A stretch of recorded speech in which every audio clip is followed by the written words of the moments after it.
Now we move on to Paul Moulton, Isle of Man Television. Good morning, Paul. Moromai.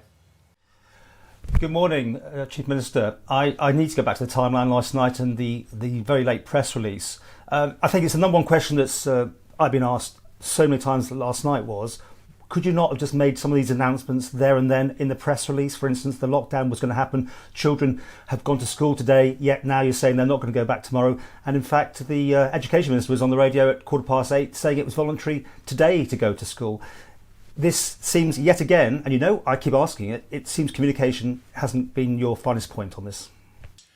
Well, I suppose we're damned if we do and we're damned if we don't, Paul. We finished our meeting at 10 o'clock last night.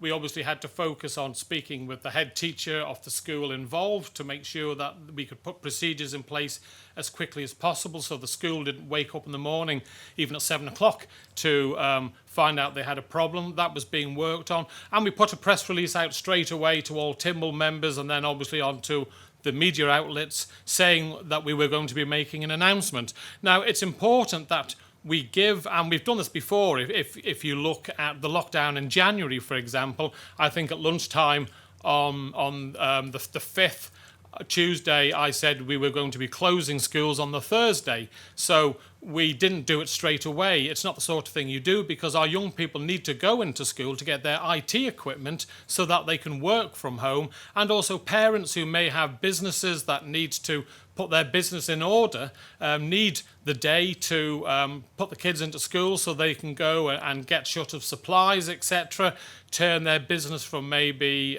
inward facing to outward facing if they're going to be doing deliveries, etc. They need time. This is what we found out from the last time. It's no different than the last time. In fact, it's probably slightly quicker that we've announced it. I think given the magnitude of what we are announcing today, it's important that I do it face to face with people rather than putting it in a detailed press release. And, you know, if I give you an example, in the United Kingdom, you get a little leak that the Prime Minister is going to give a press statement at 6, 7 o'clock in the evening, and that can be 24 hours in advance. We put out a notice late last night, the minute we'd finished the Council of Ministers. I think it went out about 11 o'clock to you all, or circa that time, and that I would be doing something first thing in the morning. And here we are. And that's what we're doing. There are so many variants, Paul, and I appreciate some people will say, oh, you should have done it earlier. Some people will be happy with what we've done. We're damned if we do, damned if we don't. We've been pretty quick off the mark when you consider it was only late evening last night that we found out about these two cases, and we moved, except, you know, we had been planning a way forward if we did have more cases, and that's why we've been able to move so quickly, probably half a day quicker than the previous outbreak. But I understand your concern. It's not an exact science. But because this is presumably the Kent variant and it's so more transmissible, you've probably put people in dangerous situations this morning that could have actually made their own choices not to have been in that situation, surely. Well, we put a press release out advising that I would be making a statement and that we would be bringing in restrictions from 1 minute past midnight Wednesday morning. So I don't know, Dr. Allenson, if you'd like to come in on the school side of things. Thank you, Chief Minister. What I'd like to say is in terms of schools, we need time to prepare.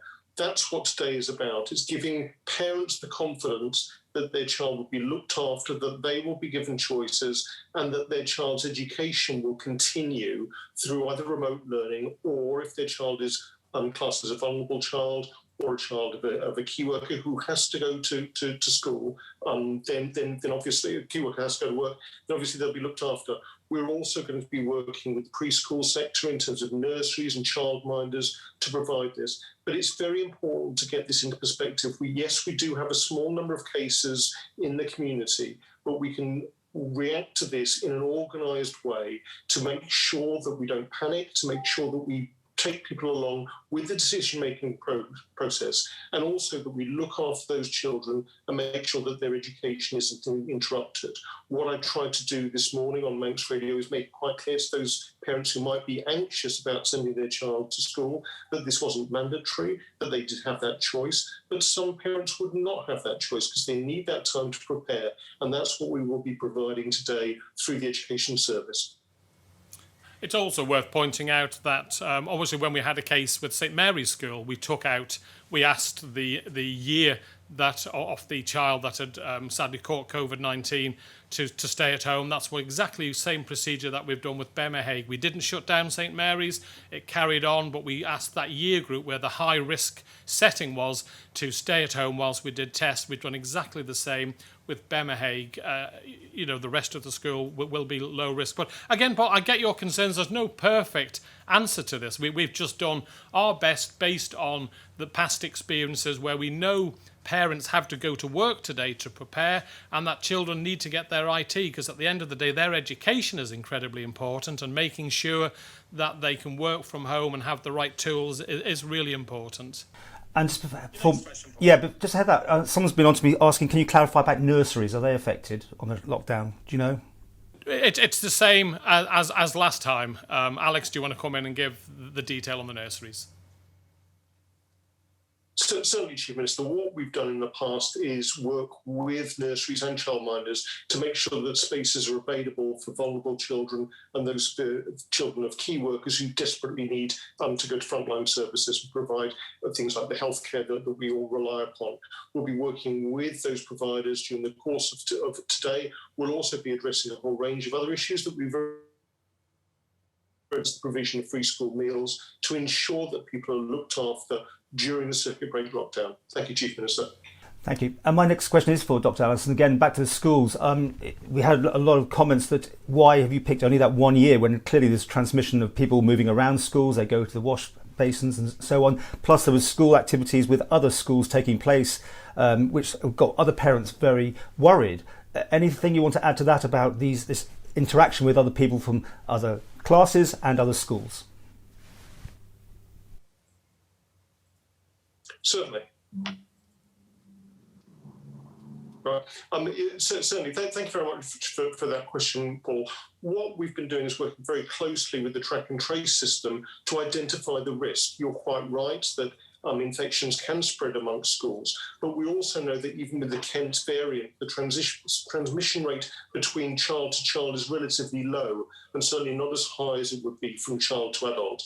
I understand that some of the activities that went on last week in terms of the interaction with other schools were outdoor activities, and so seen as quite low risk. So what the track and trace system have been doing is trying to quantify that risk so we can react in a proportionate way. We can spend today preparing for the closure of schools, and we can look after those children, take them through what is, again, quite a difficult process for them and their families in an organised way.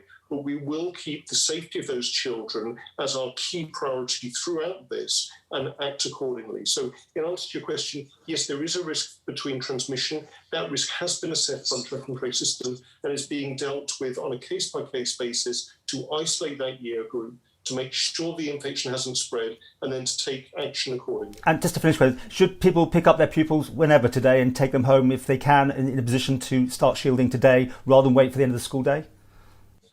Well, it's not a matter of shielding. What we're trying to do is ask people to stay at home wherever possible from tonight. I think today, as I said before, is really a time to prepare for the weeks ahead. I wouldn't necessarily want parents to be coming in and disrupting classes. Teachers are going to be doing a lot of work today to reassure pupils, to actually guide them through this process, to make sure that they're looked after either when they're in the school environment, if they need to come in, or when they're at home through remote learning. So I think picking your child up at the end of the school day as planned, or allowing your child to come home as planned, is absolutely appropriate. However, what we This is an anxious time for parents and children. We know that children aren't significantly affected by the virus, although they can contract it. And so if parents want not to send their child to school today, or they want to pick them up early, that's absolutely fine. What we'd ask them to do is work with your head teachers so that this can be done in an organised way.